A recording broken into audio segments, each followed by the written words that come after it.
सभी को नमस्कार। मैं पंडित अंबिका प्रसाद जगूड़ी, रूड़की ज्योतिष शास्त्र। ओम गुरुर्ब्रह्मा गुरुर्विष्णु गुरुदेव महेश्वर, गुरु साक्षात् परं ब्रह्मं तस्मै श्री गुरुवे नमः। गुरु ब्रह्मनाथाय नमः। गजाननं भूतगणादिसेवितं कपित्थजम्बूफलचारभक्षणं उमातुसं शोकविनाशकारकं नमामि विघ्नेश्वरपादपङ्कजम्। शुक्लं ब्रह्मविचारसारपरमं माध्यं जगद्व्यापिनीं वीणां पुस्तकधारिणीमवेदं जाड्यन्धकारापहं हस्ते स्फटिकमौलिकं विदधतीं पद्मासने संस्थितं वन्दे तां परमेश्वरी भगवती बुद्धिप्रदा शारदम्। शान्तःकारं भुजगशयनं पद्मनाभं श्रीश्वं विश्वधारं गगनसदृशं मेघवर्णं सुमांगं लक्ष्मीकान्तं कमलनयनं योगविद्यानगम्यं वन्दे विष्णुं भवभयहरं शर्वलोकैकनाथम्।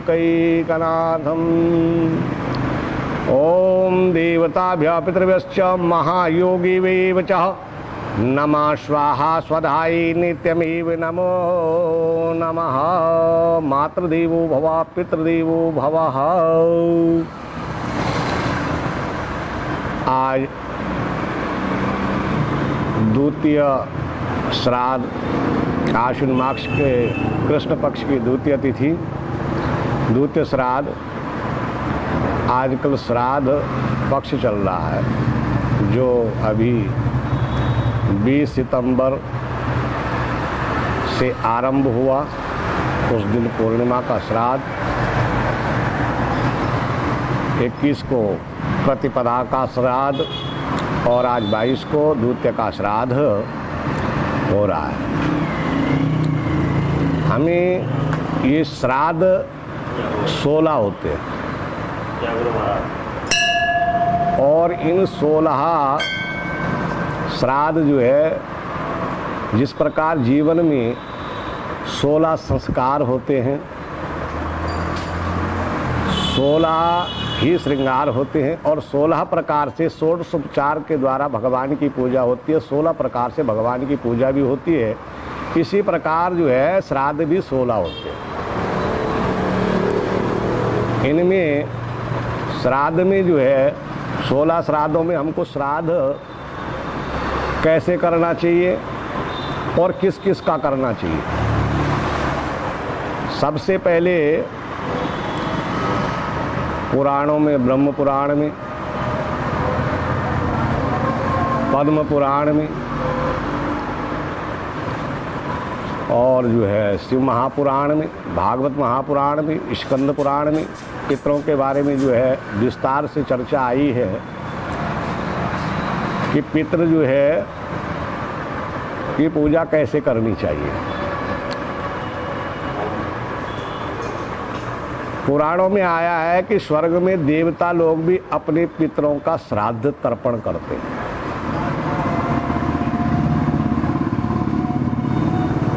जिससे जो है पितृदेवता प्रसन्न होते हैं। आजकल जो श्राद्ध का पक्ष चल रहा है, आजकल हमारे पितृ जो है पितृलोक को छोड़ करके धरती लोक में आए हुए, हमारे परम समीप आए हुए।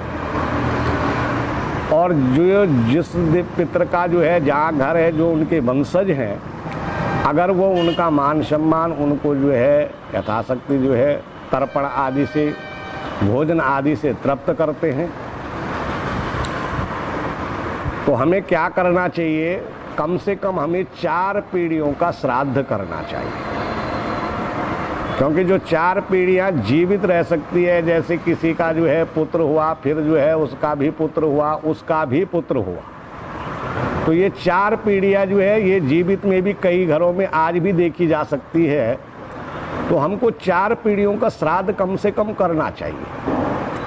पिता, पितामह, पड़पितामह और वृद्ध पड़पितामह। इसी प्रकार माता, पितामही, पड़पितामही और वृद्ध पड़पितामही। परंतु आजकल विडंबना है कि पितामह तक का नाम तो लगभग लोगों को याद होता है, पर परपिता का नाम जो है वो किसी को भी पता नहीं होता। यानी चौथी पीढ़ी वाले का नाम किसी को पता तक नहीं होता। ये बहुत बड़ी विडंबना है। पितृ कौन हैं? जो हमारे पुरखे हैं, जिन्होंने जो है, जिनकी वजह से हम आज हैं। अगर हमारे पिता थे तभी हम हैं, आज हैं, और अगर हमारे पिता ही न होते तो हम लोग कैसे होते। तो इसलिए हमको जो है अपने पितरों को प्रसन्न करने के लिए, अगर पितृ से बड़ी कृपा से बड़ी कोई कृपा नहीं है, और अगर पितृ जो है रूठ जाए तो उससे दुखद विषय कोई और नहीं है। आज बाग जो है वो पितृ दोष के कारण बहुत दुखी होते हैं। किसी को संतान का अभाव, किसी को धन का अभाव, कोई तन से परेशान, कोई मन से परेशान, और पता लगता है कि पितृदोष है साहब। तो पितृदोष वो क्यों होता है? इसीलिए होता है कि अगर हम पितरों को जो है सच्चे भाव और सच्चे मन से प्रसन्न नहीं कर पाते।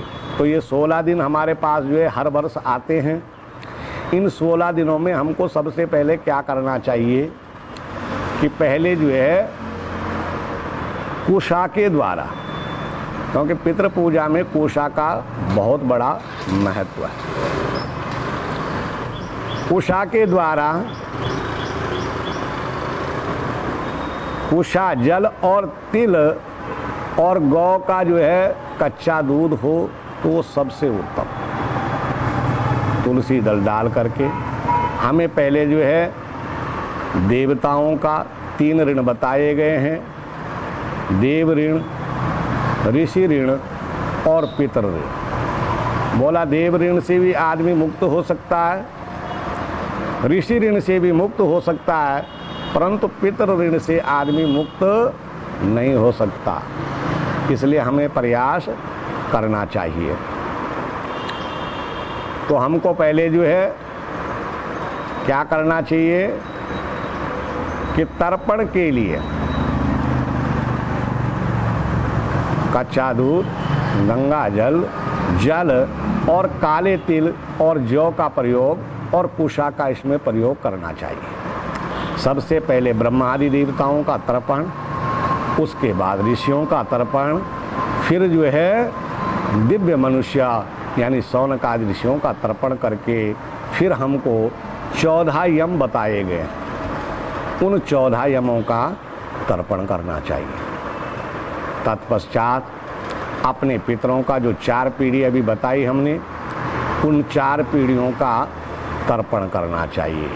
इसी प्रकार से जो है मातृ पक्ष की भी यही 4 पीढ़ियाँ, और ससुराल पक्ष के दामाद जो है वो सास ससुर आदि का जो है श्राद्ध करने का परम अधिकारी है। जिनके यहाँ जो है पुत्र नहीं होता, संतान नहीं होती, उनको जो है दामाद जी भी जो है अपने सास ससुर आदियों का पितृ तर्पण कर सकता है। उस दिन जो है मीठा भोजन, खीर आदि अवश्य बनाए और योग्य ब्राह्मण के द्वारा ही तर्पण करवाए। योग्य ब्राह्मण को ही जो है पितृ भोज करवाएं, क्योंकि जो है ब्राह्मण से मुखमासित बाहुराजन्य कृतः, भगवान के मुख से ब्राह्मण की जो है उत्पत्ति हुई। भगवान कहते हैं कि ब्राह्मण मेरा मुख है, इसलिए योग्य ब्राह्मण को ही बुलाए और उनको जो है भोजन आदि, दक्षिणा आदि और जो जो चीज़ें हमें खुद के लिए प्रयोग करनी होती है कि हमें वस्त्र भी चाहिए, जूता भी चाहिए, छाता भी चाहिए, इसी प्रकार से जो है हमको पितरों के निमित्त भी करना चाहिए। तो इस प्रकार से जो है दिव्य मनुष्यों का, दिव्य पितरों का तर्पण करके और पितरों की कृपा आप सभी पर बनी रहे। सर्वे भवन्तु सुखिनः, सर्वे सन्तु निरामया, सर्वे भद्राणि पश्यन्तु, माँ कश्चित् दुःख भाव भवेत्। पंडित अंबिका प्रसाद जगूड़ी, रूड़की।